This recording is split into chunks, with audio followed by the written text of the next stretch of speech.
There he is, ladies and gentlemen.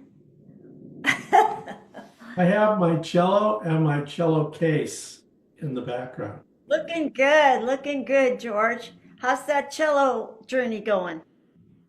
The ch How is the cello journey? The cello journey is complicated. It has a lot of kind of a braided stream, where there's the main flow separates, comes back, goes over here, comes back there, leads you around. One of the interesting things about the cello is that you're always expected to improve. No matter how long you've been playing, you're always getting better. When I played the trombone in high school, that was never an expectation for me or the other musicians.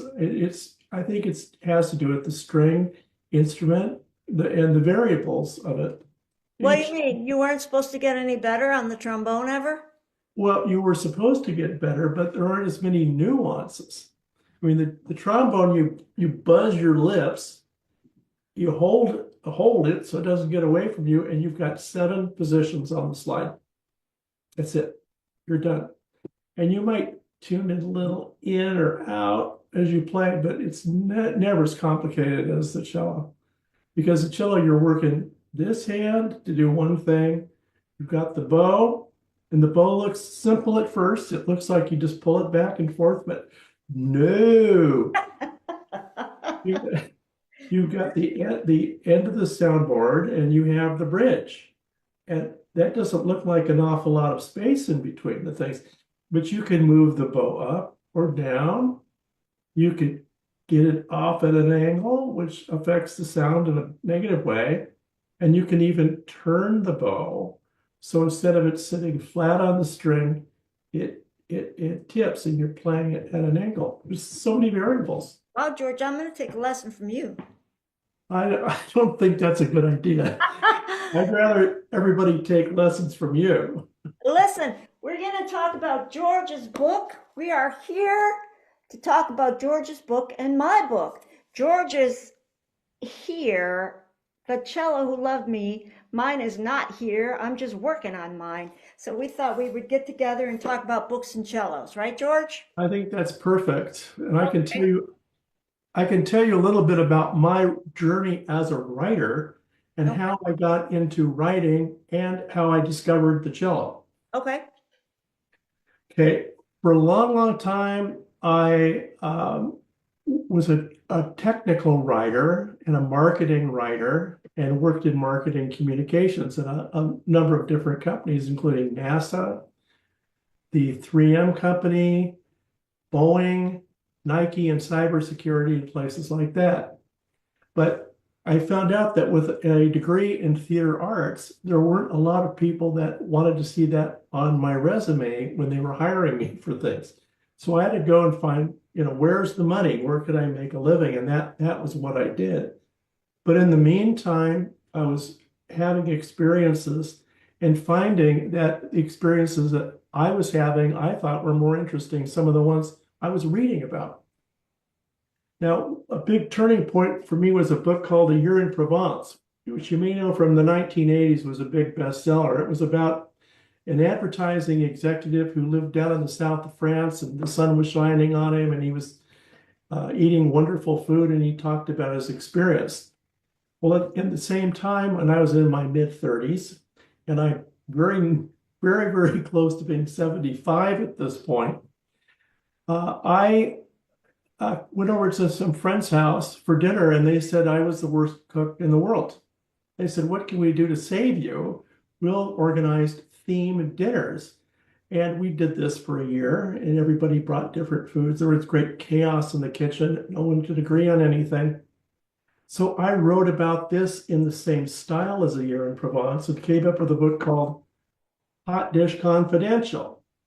So this followed along on the idea that it was narrative nonfiction or creative nonfiction. It told a story. Well, when I was 71, which is just about 3 or so years ago, I was hiking in Spain on the Camino de Santiago, which is the big pilgrimage route across Spain. Tens of thousands of people hike that route. And on the next to the last night, I attended a lecture by a cello player. And I had never really listened to the cello intently. I mean, I knew about it and I heard it and I enjoyed the sounds. But in this case, I was sitting in the audience and a Spanish cello teacher, a lecturer, came out and he was very sort of sure of himself and in an old-fashioned way, he'd play the cello, he'd stand up, he'd bow, he'd sit down, he'd play, he'd stand up, he'd bow again. I was completely taken by this. And as a result, when I got home, I started cello lessons. I didn't bother to tell my wife about it. She found out when she came home from her part-time job at a winery and found me playing a student cello in the living room. So that's how my journey began. And as I went through it, I wrote the book you just held up, The Cello That Loved Me, An Accidental Pilgrimage to Master the World's Most Beautiful Instrument. Nice.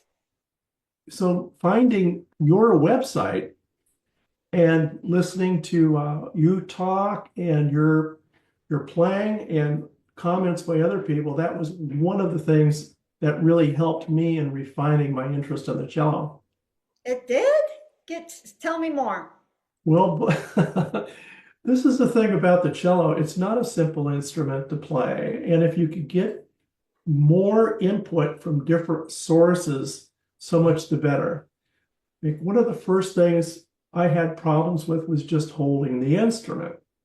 You know, it's on a metal spike or an end pin, they call it, on the ground, which means you can turn it this way, it'll go this way or this way. You can move it up or down. How do you position it? So I sat there for days trying to figure out, does it go on top of your knees? Is it on one knee and inside the other? Is it between your knees, which seemed like it was too straight, or does it need to be tipped? So you didn't have a teacher? I did have a teacher, but you meet with your teacher 30, 45 minutes, maybe an hour a week. And the rest of the time I was home, at least at first, trying to wrestle this instrument into submission.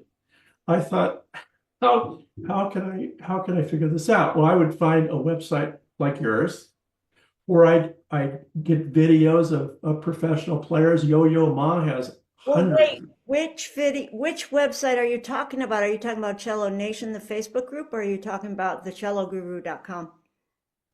I'm talking about the content you put on the website, what you put out there.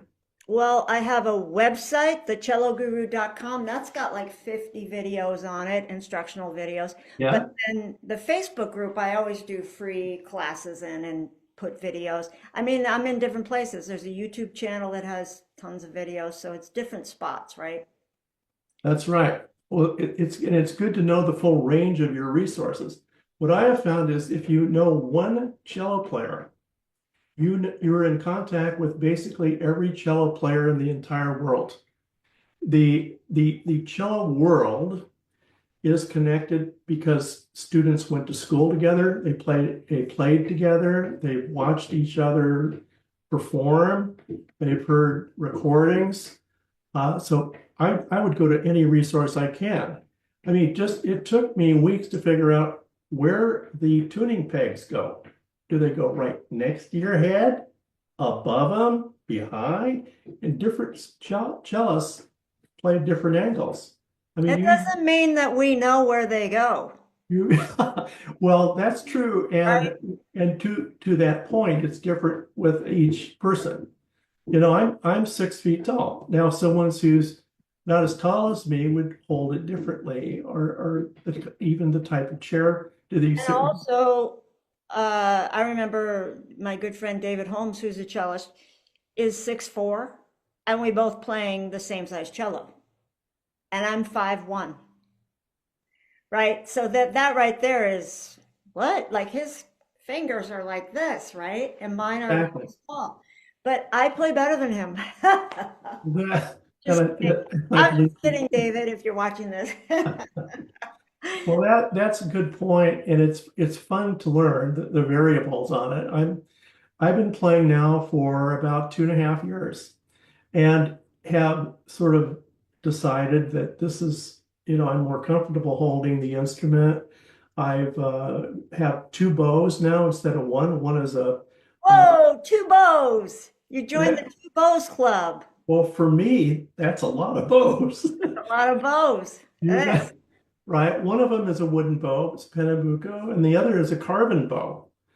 And there's great discussions among the luthiers and those people who make the bows as to what's the best material. Well, of course, wood is because Well, it. I have a famous bow, George, which is carbon fiber, and it's famous because it's the bow I used in the Cirque du Soleil show, I like that. I right? would, I would frame that bow and put it on the wall, but it's probably too good a bow to do that. You want to use it and play it. Actually, no, I think my daughter's using it as her second bow. The thing is, it doesn't break, right? The reason we got it is because it could get wet and not have problems because there was water squirting all over everywhere, right? But you were about to say that the wood bows are better, and I cut you off. I'm sorry. But what I have been told by uh, every luthier, who of course makes wooden cellos, is that wooden has not only has a resonance to it you can't get with a composite material like a carbon fiber, but there's a variation from cello to cello, and one of the variations is the wood. When how old was the tree? What uh, where did they get it? What were the winters like or the summers like that either added moisture to the wood or it took it away? Those are all some of the variables. I don't think you'll ever find, and I might be wrong, I might be totally wrong, but I don't think professionals um, are ever going to put a carbon fiber above a wood bow. They might Well, use one, we might, have them as doubles or whatever, but always it's like wood bow is my heart. You know what I mean? Matches your. exactly. I think the only time would be if you're playing outside in the winter or it's raining or something. Right, which happens, right? Remember that time Yo-Yo Ma was lip syncing outside at what was he at, the Super Bowl or the inauguration or something, I right? think it was President Obama's second inauguration, if I remember Hey, correctly. good memory. Good memory, George. Listen, I don't want to make this that long. I want to say that George's book is The Cello Who Loved Me. I got it on Amazon. I'm reading it. I already knew the stuff he just told us about his journey because I'm reading it. And it's really good. It's a really good book, especially adults who are just learning cello. I think you're going to identify with George in this.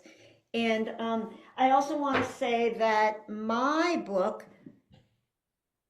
I was gonna, I forgot the name of my book. My book, Circus Cellist, is not done yet. You guys are gonna follow me in the journey of writing my book. George has read a little bit of the beginning of it, and he gave me a suggestion.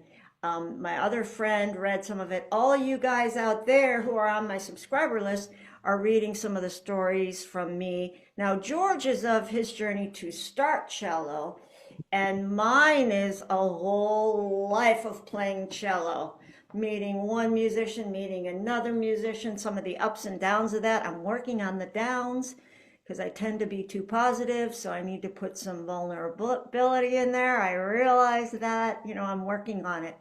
But Circus Cellist, so mine's going to be out. George, tell people where can they get your book? Where do you want them to get it? Well, you can get it off of any of the online ordering services, Barnes and Noble, Amazon, anywhere on the internet. Your local bookstore can order a copy. Uh, Go do it what's easiest for you. The Cello Who Loved Me. Okay, George, this is great. It's been great talking to you. I'm going to put this up in some different sites and send it out to people, okay? You Hopefully, bet. you guys buy George's books. I tell everybody support cellists and support cellist writers. That's us.